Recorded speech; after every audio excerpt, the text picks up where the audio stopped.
Well, hi there. Hey, it's Sunday number 9, and we're not together.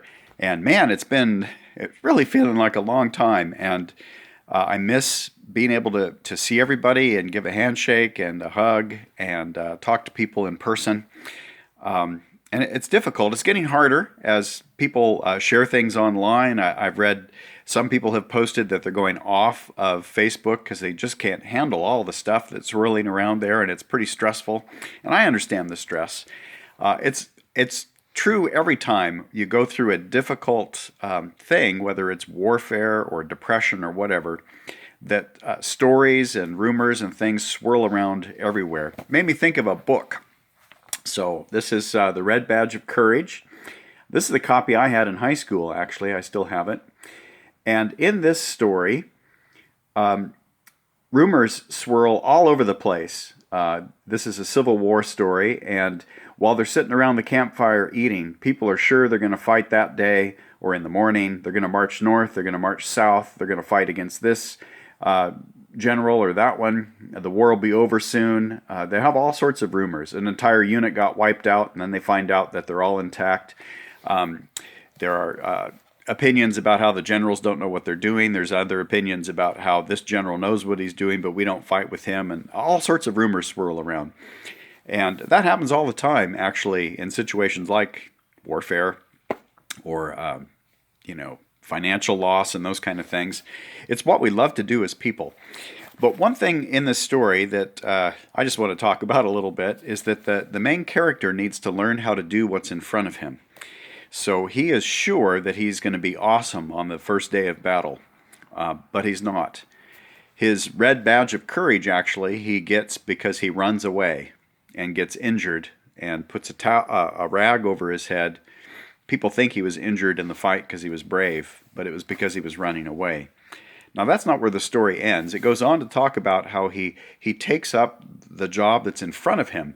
And instead of worrying about all of the things swirling around him that he has no control over or no knowledge of, he pays attention to the job that he has to do and taking care of the people directly next to him. And that's when the story shifts. And I just want to encourage you in that is in the middle of all of this time, with all the stuff swirling around, touching on subjects that you and I don't know much about at all, I really encourage you to pay attention to what is directly close to you, which is the job that you have at hand and the people next to you. And there's a lot of that. So, like even in our church, just paying attention to a few people around us.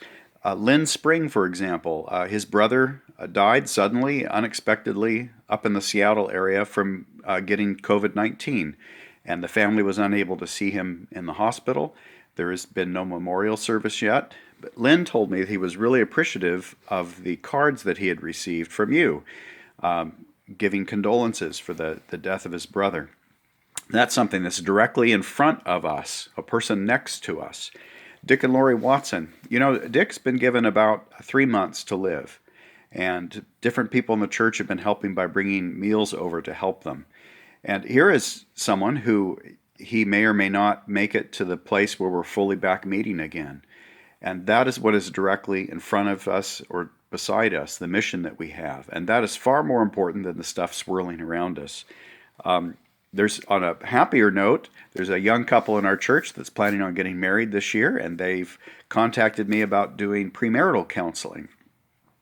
And then just people who are finding new things to do. The Kings, they have a beehive now. It's all set up on their property, and they've got it going. And some of you have done new things like that.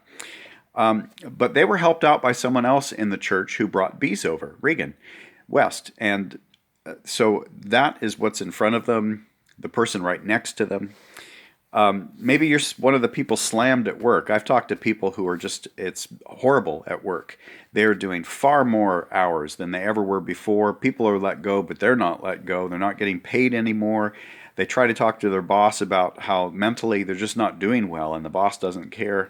And that's the kind of person who's right next to you, possibly, and you can call and talk to them and help them out. I talked to a high school student who is just retreating more and more and more and more into their bedroom and cutting off from the world and losing sleep and feeling all overwhelmed by school. And these are people who are in our church or they're your neighbors. And that's the task at hand.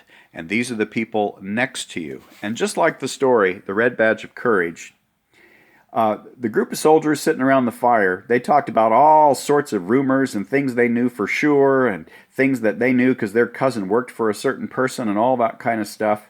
And that was really to no purpose. What was to the purpose was that they each did the task that was given them and they took care of the person next to them. And I just want to encourage you with that. Hey, Sunday number 9. Eventually we will be back together. It won't be that long and you'll have a story to tell your kids and grandkids.